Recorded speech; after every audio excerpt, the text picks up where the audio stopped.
Okay, so yesterday I had a bit of a rant about the Tyne Metro because of a specific thing that happened. Um, and I stand by that rant. I think it was justified. But in this video, I guess you could call this a part two. I want to explain why I think it is legitimate for customers to complain in the way that I did. But I'm not just speaking for myself here, I'm speaking for a lot of frustrated people. Um, I've always been said the British complain a lot, and that's true, we do. But I think there are circumstances when complaining is understandable, and I think that it's what I want to do is explain to people.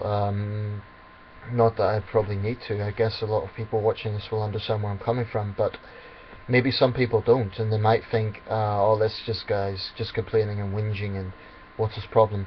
Well, I'm the sort of person that doesn't believe in complaining without, just making sweeping statements without giving context or background. So I don't believe in that sort of complaining, where you just make a sweeping statement without backing it up. I am making sweeping statements about Metro, but I am backing it up as well. This is the thing, right? Metro is a public service. And in case you didn't see my last video, I'm referring to a transit system in North East England. It's a rapid transit train system between Sunderland and Newcastle and other places in the Tyne and Wear metropolitan county. There's about a population of 1.1 million in this area, so it serves a big area, and it's the second largest transit system outside London in the UK, so it is a big system. 60 plus stations, which actually makes it about the same size as the Los Angeles transit system, from what I gather. Anyway, time and time again, customers do feel let down, and I think that it's fair to say there is a lot of justification for this, for feeling let down. One disclaimer I do want to make is I don't think anybody expects the Metro to be absolutely perfect. But the people who are complaining, in all likelihood, those people have had to put up with lots of problems. It's not a case that they're complaining, and I include myself in this. If I'd had one problem with the Metro in a year or something, or even one in 6 months, I'm not going to make a huge issue out of that, because it's life, the world isn't perfect, things don't run absolutely like clockwork. Fine, I can be tolerant, I can put up with that. But with the Metro, I go to the metro station expecting a problem. Now, when a customer feels like that, that indicates there's a serious letdown in the system. There is actually, on Facebook, they have a page that they sort of have updates on the situation. Now, I've always said I try to be objective and fair to Metro, so I do think that's a good idea. I'm not going to criticise them for that. I think the page is good. However, if they're going to have a page like that, they need to make sure that someone is looking at it, because there's a lot of complaints on that page, and very rarely do the complaints get directly answered. Occasionally they do, but the sort of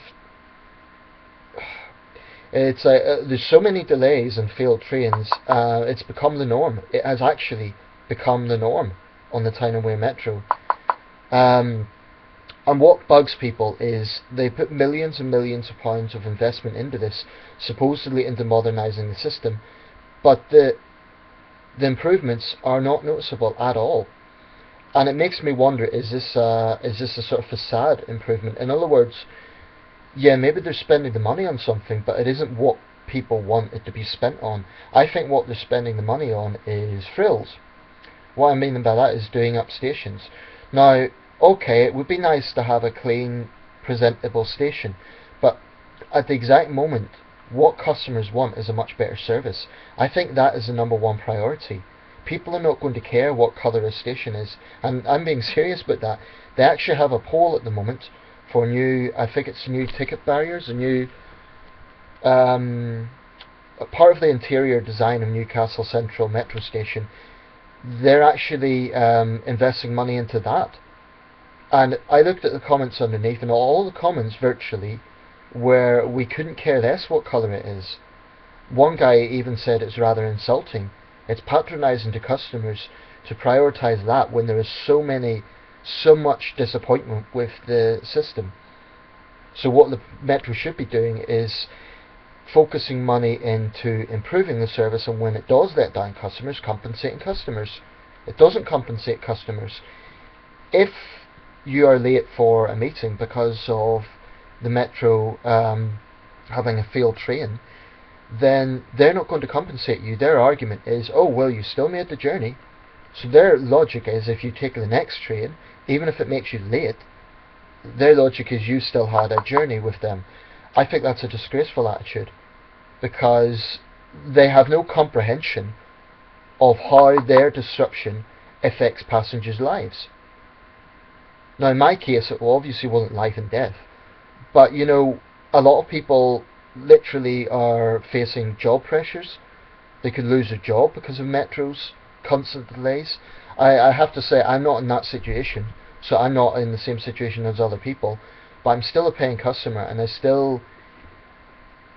is what it comes down to. It's a sense of empowerment. I believe there is deep frustration because at the moment Metro customers feel powerless.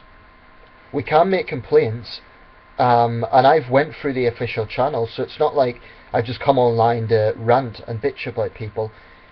I've went through the official channels, I've went to their numbers that they've provided, but whenever I have got feedback, it's been at very best grovelling excuses. There's been very little acknowledgement of the actual issue at hand, and very often they don't directly answer my points. And just to be clear, I'm not like, I don't send hate mail or something like that. Yes, it's strongly worded, but I think it's also polite. I think I get the balance just right. And the same applies to that little exchange I had last night.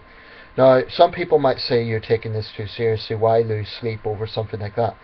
Again, it wouldn't be a problem if it was only once in a while, but when it happens all the time, I think customers do have a right to be pissed off. You know, if a customer doesn't buy a ticket, he or she will be fined. Now, I don't condone fare dodging. I think it's not a good civic thing to do. It does take money from the system. It's not right. But what really irks me is they have an army of ticket inspectors at Newcastle Central checking tickets, which means they see that as a big priority. And this is what customers see. They see the Metro checking tickets. That indicates their interest is profit only and not service. Why do they not have staff on standby in a pretty busy station like Park Lane to help out customers when they have problems? You know, I don't know how effective those buttons are, because you press the button, they're not going to come and fix the machine on the spot. What they should be doing is getting someone at an off-peak time to fix the machine so that it is actually working, so that it will be reliable for a busy system and customers won't have this sort of problem. Now, there's some, I mentioned that Facebook page with the updates. There are a few passengers who will turn around and say something stupid like, oh, stop complaining, people. If you don't like the Metro, take a bus, or go and get a driving license and drive to your destination. I really disregard that completely, and this is why. The Metro is a public service. The customer is paying money. So this isn't a case that people are being ungrateful. This isn't a case that people are just whinging and they're getting something for nothing. Customers are paying. So, in my impression, either those people who are saying that are either working for Metro, or they rarely ever travel by it, because if they've had the number of problems I've had, and I've had very little compared to some passengers, you know, I feel sorry for the long-suffering people of North Tyneside, looking at the sort of constant delays they face. I think that the people who are saying that don't really get it. It's not about whinging, it's about fairness. Fairness. Now, there are some situations that are not Metro's fault. I appreciate that, I understand that. So if there's a medical emergency, that's a safety issue, and I'm not going to criticise metro for taking precautions. And if a train is delayed because a little boy is sick, as was the case yesterday, I think most reasonable people are going to understand that if they explain the situation. But most of the time it isn't something like that. It is just a failed train, whatever that means. Now, if they're, no doubt Metro's going to point the finger at somebody else, but they can't say they haven't had investment. They have, which means it's their fault for spending it in the wrong way. It's not. I don't think this is a problem of shortage of money. They've had tens of millions of money put in over the years, so I don't think they could just turn around and blame the government. I'm not saying they're entirely at fault. There may be other actors involved in this, but in the end of the day, if you're running a public service and you're in a managerial position, you can't keep making excuses, and certainly not blaming the customers. Because right now what customers are saying is the Metro is prioritising ticket inspections and frills that most customers don't care about. What customers want is better service, and what they want is more accountability. Right now there's almost no accountability, because no one's taking responsibility. It's constant excuses and constant sort of... and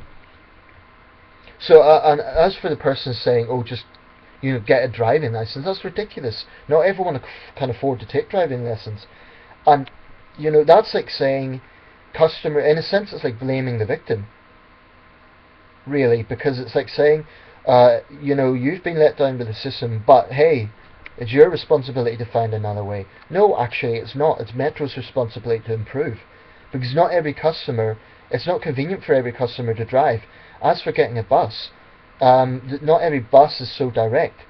Now, the Metro, when it works, is not a bad system. When it works, it's relatively fast compared to a bus, that is.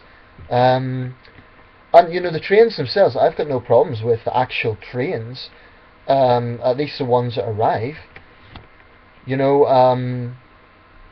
And I am grateful that there is a system that comes to Sun. I do appreciate that there's other cities around the UK that don't even have a transit system. So I guess we should acknowledge that we're lucky to have a Metro in the first place. That's true. But what this comes down to is the fact that customers are paying money. It's not a free service. We're paying money, and the situation isn't fair. When the Metro lets us down as customers, they don't care. Or at least they don't do anything to show that they care, because if they did, they would give compensation for things that are, I'm not talking about situations that are beyond their control, like bad weather, or someone being sick, or vandals doing something on the line. But more often than not, it is their fault for a lack of information, for not compensating customers when things happen. So... yeah, I made a rant yesterday, and I guess I'm ranting a bit here, but what I'm trying to do here is give a context. This is not a case of just whinging and not being grateful for something that we do have. It's a case of being very frustrated with something that constantly lets customers down. And I'm well aware that probably there's systems in the world that are far worse.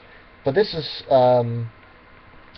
this is a developed country. We shouldn't have a public service system that is so appallingly bad, and it really is pretty bad right now, because pretty much every journey I take, I expect something to go wrong. Not necessarily on the journey itself, but at the start or end point. I mean, they need to sort out those ticket machines, because it's a fundamental thing. You have to travel with a ticket, so they're putting the customer in an unwinnable position. Use our unusable ticket machines or get fined. So really they should be getting their act together on that, and I'm a bit fed up with them, to be quite honest. I really do want to hear from other Metro passengers. It might be that you've had a better experience than me. Well, okay, but I would say don't sort of say, to those people who are saying stop complaining, my attitude would be, well, if you've had a smooth experience with Metro, that doesn't mean you should disrespect other customers who haven't, or you shouldn't believe other people who haven't. And any improvements that Metro have made, I will welcome. I am objective, so it's not a case that I'm just being negative for the sake of it. But I do believe the negativity at the moment is justified. If people weren't complaining this much over one problem in a few months, then I would say, okay, people are overreacting and they should understand that it's a busy system or something. But when it's this many problems all the time, I think customers have absolutely right to be furious. I was furious especially with that guy's attitude, because it is something that grinds down patience, really. And again, it comes to empowerment, because customers don't feel they have any power at all.